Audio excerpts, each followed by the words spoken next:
Surya recording studio रावस्टगंज Sonbhadra.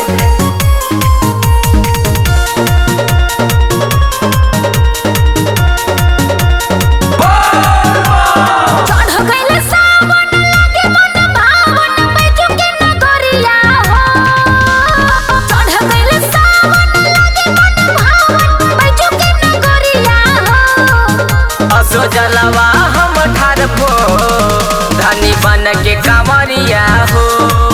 असो जलवा हम ठारबो धनी बन के कांवरिया हो।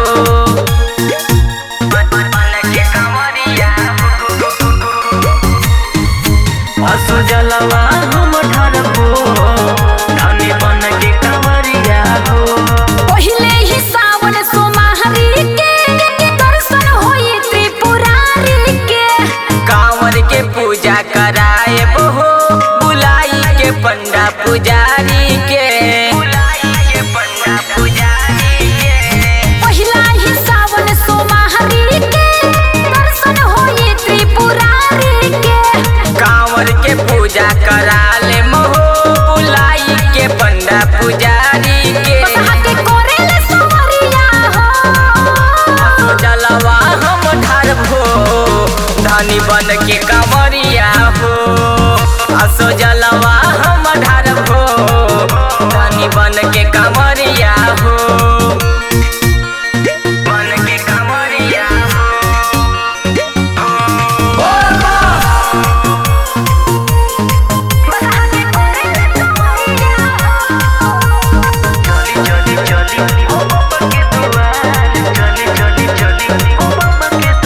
सुल्तानगंज से जलवा उठाई बहो भोला के अपन मनाई बहो।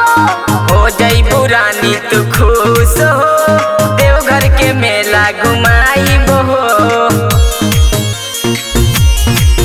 सुल्तानगंज से जलवा उठाई बहो भोला के अपन मनाई बहो। हो जई पुरानी तू खुश हो देवघर के मेला घुमाई बहो। बड़ा कठिन बात करिया हो।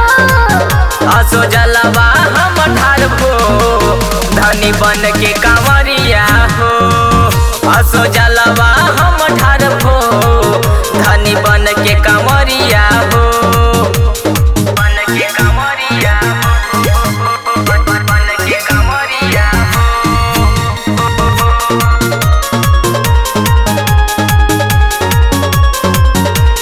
भानु राहुल भी जई है हो सबका के साथ ले जई है हो।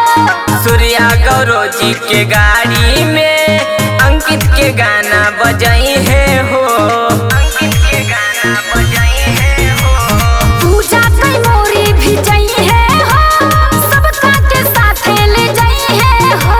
सूर्या निखिल जी के गाड़ी में अंकित के गाना बजाई है हो। अबे फिर है नजरिया हो। असो जलवा हम ढारबो धनी बन के कांवरिया हो। असो जलवा